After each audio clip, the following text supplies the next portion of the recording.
Assalamualaikum dan salam sejahtera semua. Jom support cikgu untuk terus berkongsi. Jangan lupa like, share dan subscribe. Thank you so much. Macam dah lama tak bersiaran, jadi hari ini abang ajak bersiaran. Ni Cikgu Faizal dekat sebelah. Cikgu Faizal nak say hi kot. Semua, moga kita semua dikurniakan kesihatan yang baik, insya-Allah. Okey, Cikgu Hafizah teruskan. Okey, apa yang cikgu nak kongsikan pada hari ini? Kalau ikutkan tugasan ya, skop tugas, fokus seorang kaunselor, guru bimbingan dan kaunseling sepenuh masa yang bertugas di rumah, di sekolah tu, setting tu dia dapat fokus. Jadi hari ini Cikgu Hafizah berhasrat nak fokus ke bidang psikososial dan kesejahteraan mental, nak fokus ke bahagian emosi. Kadang-kadang kita melihat tugas seorang guru, tugas seorang kaunselor khususnya, kita nak bagi motivasi ya pada pelajar bila ada permintaan daripada pihak pentadbiran, ada permintaan daripada guru-guru, ada permintaan daripada para pelajar sendiri, ada permintaan daripada waris, katanya anak tak bermotivasi, kurang bermotivasi nak belajar, nak exam. Terima kasih. Assalamualaikum Yus Fadila. Kadang kita masuk, kita bagi injection, motivasi untuk belajar, motivasi untuk membina sebuah kehidupan yang berjaya, motivasi untuk teruskan langkah-langkah untuk mencapai impian dan cita-cita untuk berjaya masuk ke institut pengajian tinggi, ataupun motivasi untuk dia mencipta dan merencana kehidupan dia masa depan ya, untuk berjaya. Tapi satu perkara yang kadang-kadang kita terlupa, keperluan sebenarnya para pelajar. Kadang-kadang para pelajar tu keperluan sebenarnya adalah yang lain, tapi kita dah bagi satu suntikan yang lain. Contoh ya, okey, cikgu nak skop kepada satu isu, iaitu isu sekarang ni ya, dalam tempoh PKP ya. Dalam tempoh PKP sekarang ni, kalau di Kedah ni musim hujan, kita hadapi banyak masalah pelajar tak ada ke sekolah. Ada sekolah yang kehadiran cuma mencecah 20%, ada sekolah yang hanya 40%, 50%, 60%, dan bila tak membenarkan hadir itu adalah ibu bapa atas sebab keselamatan, bimbang berkaitan dengan keselamatan anak-anak disebabkan ancaman pandemik COVID-19.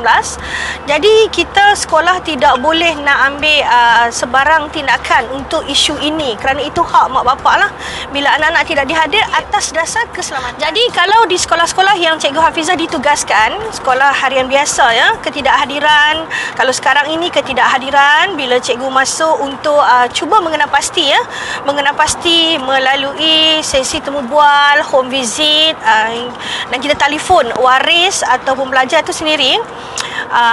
Apa yang cikgu dapat? Mereka tidak hadir, antaranya disebabkan oleh kerisauan terhadap COVID. Yang kedua, sekarang ni ada yang tidak hadir disebabkan hujan ya.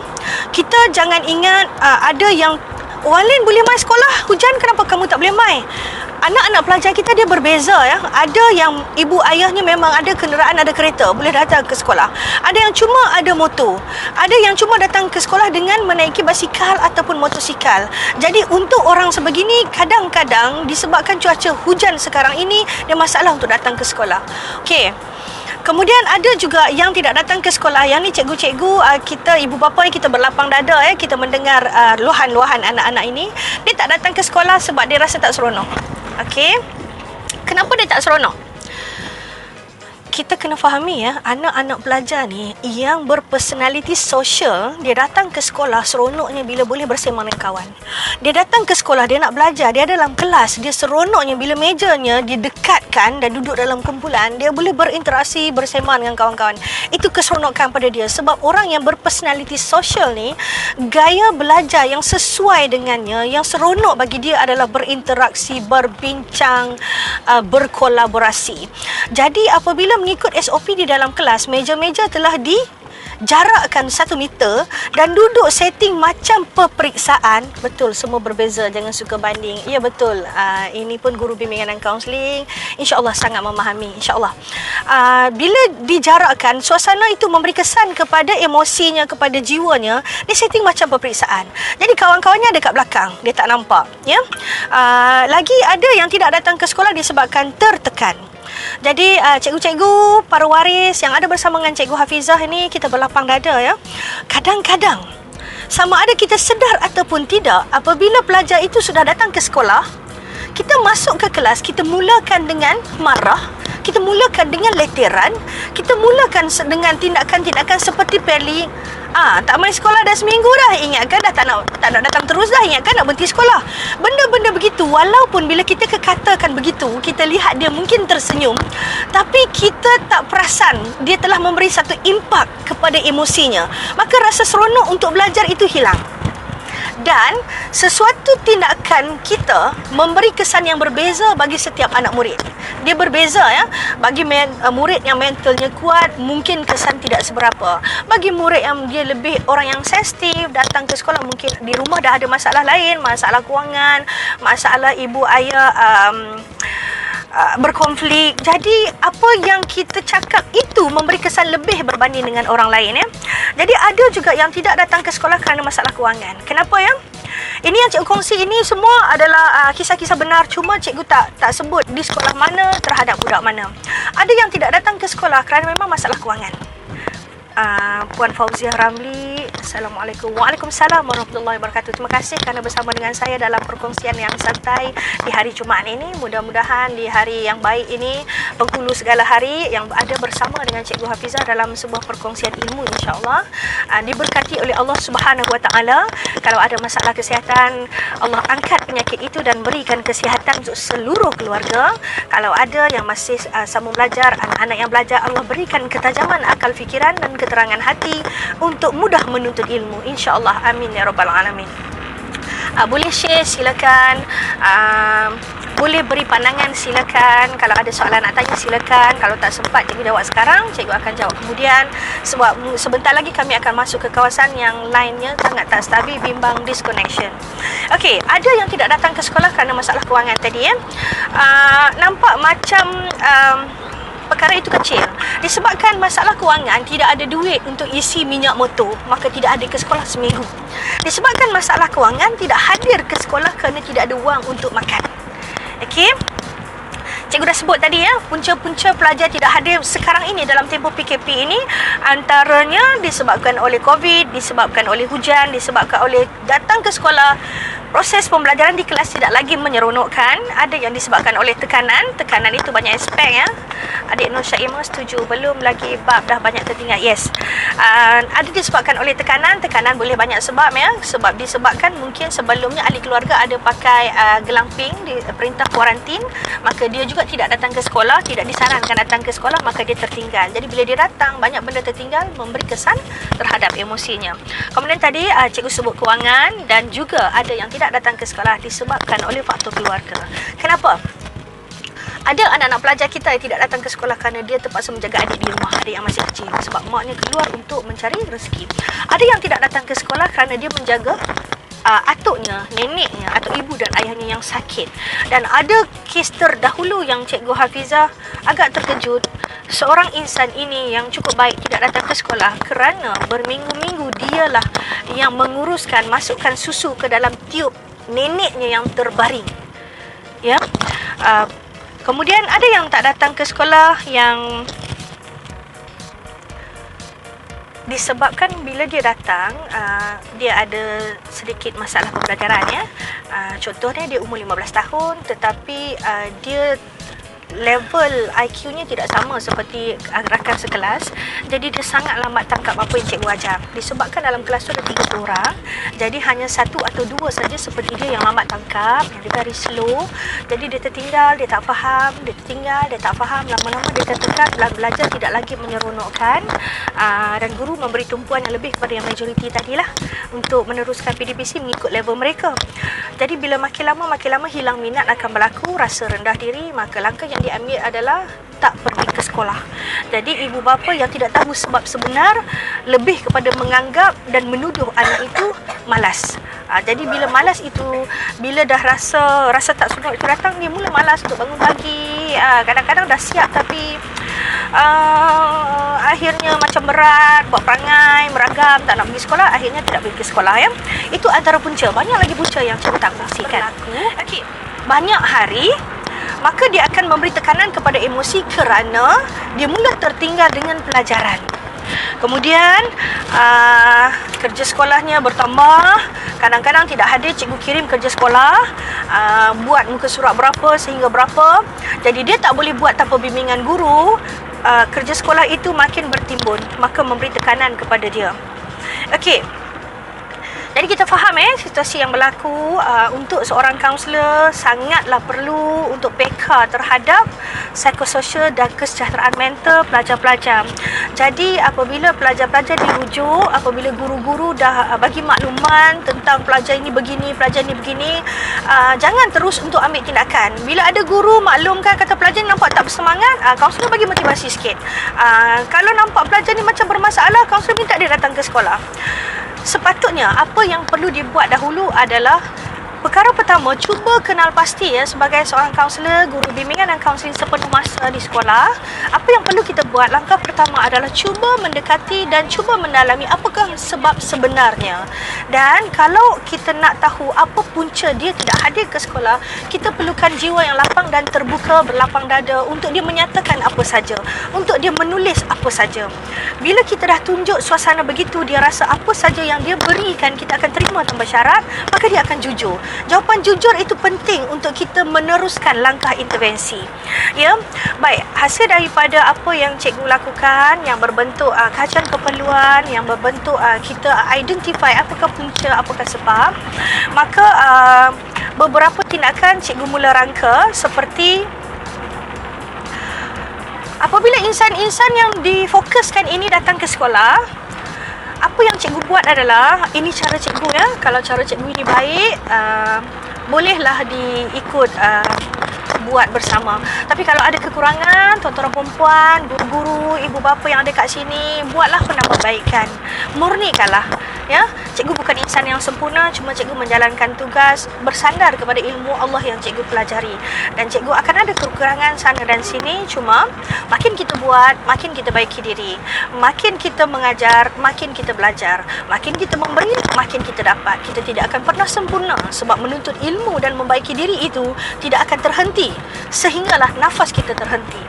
Okey, so apa yang cikgu buat apabila pelajar-pelajar yang difokuskan ini datang ke sekolah, cikgu dekati mereka, sama ada cikgu minta relief kelas-kelas tersebut ataupun cikgu panggil mereka ke dalam bilik kaunseling, sama ada berkelompok ataupun individu. Perkara yang pertama adalah let them express the feeling. Bagi dia express. Ada setengah orang susah untuk dia meluahkan emosi dan meluahkan perasaan. Ada yang tak selesa, dia cuba melindung dan menyembunyikan kerana benda tu dia rasa malu dan aib. Dan dia segan, dia nak dia dipandang baik dan sempurna. Jadi ada beberapa kaedah yang kita boleh buat, sama ada kita menggunakan kaedah art activity untuk express emosi dan feeling tu. Kalau yang biasa cikgu buat, cikgu menggunakan pendekatan creative art therapy untuk meneroka apakah sebenarnya perasaan dalaman seorang klien, seorang pelajar. Okey. Yang kedua, kadang-kadang cikgu buat santai dalam bentuk pentaminda. Cikgu tak minta pelajar-pelajar buat secara karangan panjang, dia akan sedikit merasa beban bagi orang yang tidak suka bermain dengan linguistik, dengan bahasa. Jadi cikgu buat dalam bentuk pentaminda. Contohnya tajuk utama yang di tengah itu dibuat awan. Apa yang saya rasa sekarang. Kemudian dia tarik satu cabang, tertekan. Dua cabang, sedih. Tiga cabang, malu. Ia memudahkan dia menzahirkan emosinya di atas kertas untuk kemudiannya cikgu ambil dan menjadikan dia satu yang private and confidential dan untuk cikgu proses. Ya. Dan penting pada ketika kita memberi arahan itu sebagai seorang guru, sebagai seorang kaunselor, kita perlu untuk memberikan satu ruang kepada dia. Ruang itu ruang yang mungkin agak tertutup di dalam kelas, mungkin tingkap atau pintu ditutup. Dan mungkin kita pesan kepada para pelajar, bila kamu dah tulis apa yang kamu rasa itu, nak serahkan kepada cikgu boleh lipat dua sekiranya kamu tak nak benda itu dikongsi.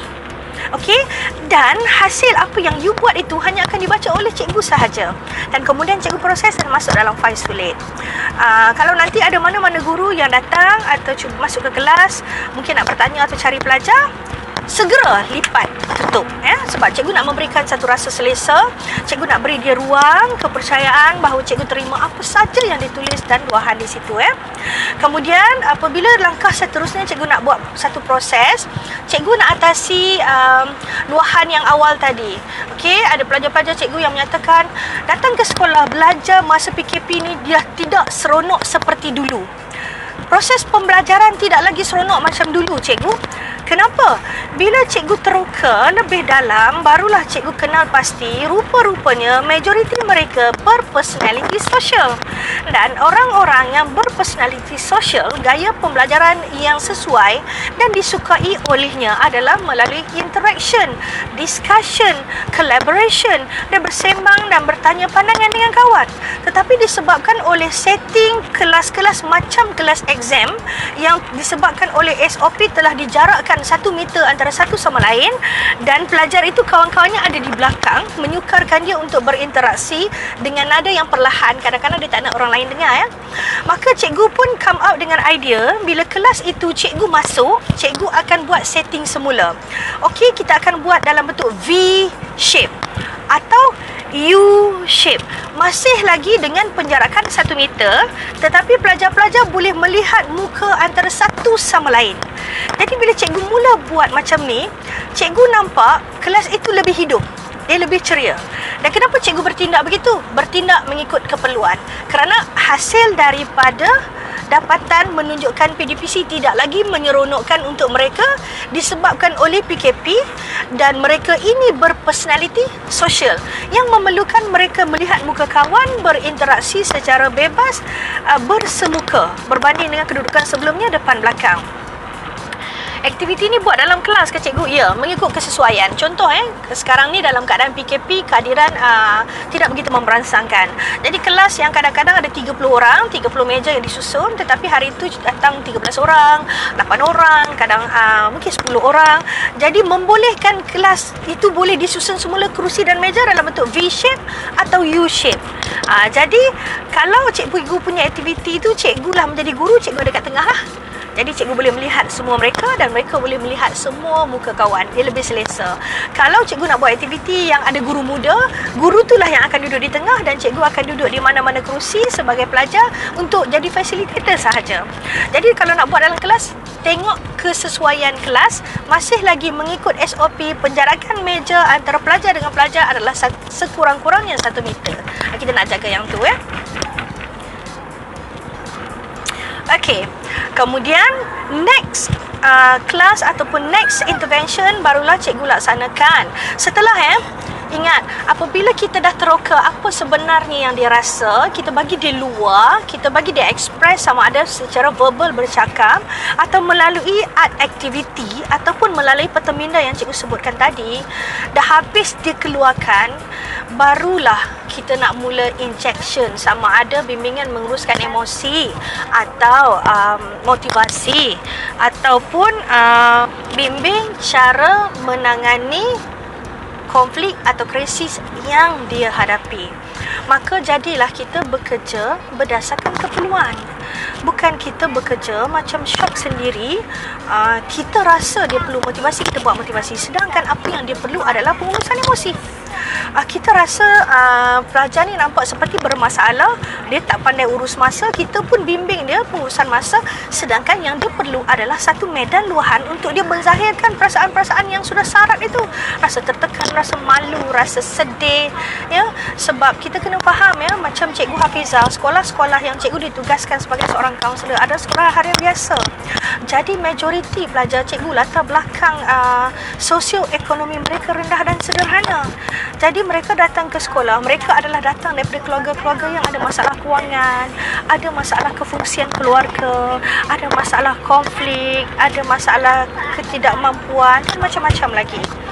Maka perlu untuk kita menyelami mereka berbeza-beza. Cara cikgu kerana cikgu berada di sekolah cikgu bersama dengan audiens sekolah cikgu yang latar belakangnya begitu. Mungkin bagi tuan-tuan dan perempuan yang latar belakang sekolah yang berbeza dengan cikgu, apa yang paling penting adalah buat dulu kajian keperluan dalam bentuk sama ada soal selidik atau pemerhatian ataupun temu bual untuk mendapatkan data yang sebenarnya apa punca masalah. Barulah kita duduk dan kita rujuk kembali kepada teori apa tindakan yang sepatutnya kita buat. InsyaAllah barulah kita buat kerja berdasarkan keperluan. Perkongsian santai Cikgu Hafizah sampai setakat tu. Okey, terima kasih semua kerana sudi bersama dengan Cikgu Hafizah. Jangan lupa support channel Cikgu ya. Jangan lupa like, share dan subscribe. InsyaAllah kita jumpa lagi dalam video-video akan datang. Bye.